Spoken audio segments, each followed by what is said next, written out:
And I'm also thinking, if once you learn how to speak a language and you want to continue on, I mean, of course, if let's say you were to teach me Spanish now, Pia, for like 6 months, and then I'm great already. Let's say I'm a good student, or I learn fast, I assimilate quickly. Let's say I go to Spain, assimilate, and then Right. But I'd also want to continue training and getting to the level where I can read Spanish literature in Spanish, right? That's right. Without having it translated into English. Right. Reading those authors, understanding the movie without the subtitles, getting all the subtext. So it's a continuous thing, as you said. Learning a language is a process, and it just takes time. It takes time, and Right. it opens you up to so much more. Exactly. Okay. And is this being continued? Well, you mentioned that the DepEd is also still doing this, and that the DepEd teachers are listening now. But Yes. can I ask you a difficult, well, not really a difficult question, but I'll put you on I'll the try spot. to answer. Okay, you just try to answer. I'll try to answer. Is it getting the same support now as it was before? Okay. Oh, well, of course I'd like to think so. Okay. Right? I mean, I'm not with the Department of Education anymore, and I certainly would like to think so. And I know that 6 teachers also did go to Spain just a month ago. Okay. In August, is it? Yeah, Yeah. in August. So 2 months ago. 2 months ago. Sorry, 2 months ago. I'm still on October 13 and you're in August. I know. Okay. I'm lost. 2 months ago, and they did really, really well. Right. So of course, I'd like to say that I think that they do. Right, and I hope that they would continue to do so, especially since I understand that it is in the 9th grade, which is the 3rd year, right? Because we started this in the 3rd and 4th year anyway. These children are going to be assessed, right, for what they know when it comes to languages. Naturally, I mean, if you really also want to sustain something, Yes. you have to also know what you're assessing. Are right? there you any, have to have a basis for that. Are there any other people or institutes or organizations who are helping you sustain this aside from the DepEd? Well, aside from them continuing the program that Jessie Lapo started. Right.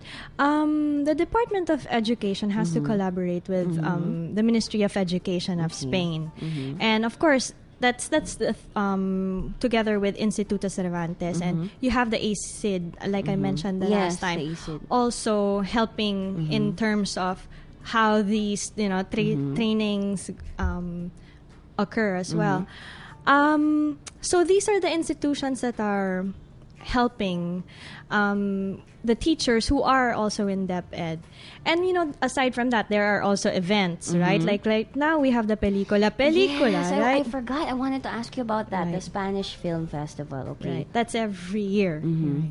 And it's I know they're showing movies here in Makati. Yeah, in Greenbelt.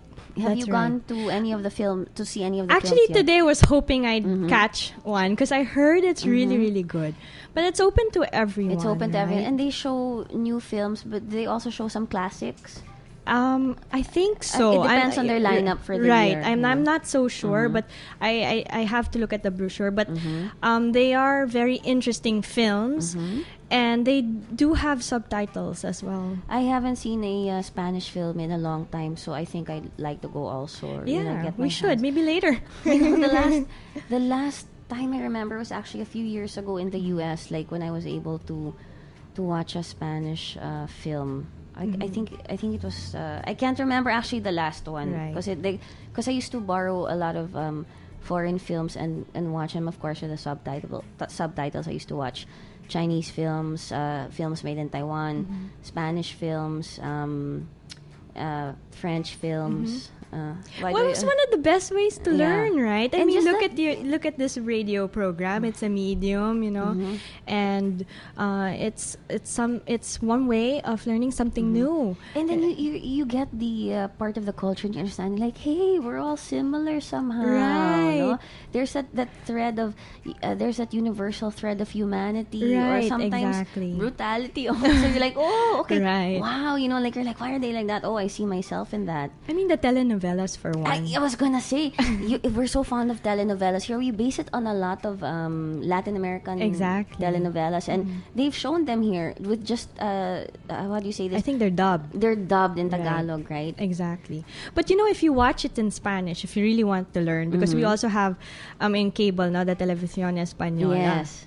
So you learn, right? And the words will be really familiar to you. Right. And, with the sequence of events on the show, you kind of know what's happening. Yeah, exactly. I used to do that when I first arrived in the US because when I went there to study, I couldn't afford cable. But there was this one I was like, oh, it's more interesting than the other stuff. And I used to watch it and I used to understand some things and then, follow the stories. But after a while, I don't know. I just like switching channels a lot, so I stopped kind of watching them. But can I ask you, now that we just mentioned films, who perhaps we can recommend to some of our listeners out there, do you have a favorite Spanish film, even if it's old, not too many to mention? How about your top 10? Let's go for your top 10. But I can tell you that I really do like forget it. Never mind. A handsome actor. Yeah. Okay, who? Well, I've Gael Garcia Bernal.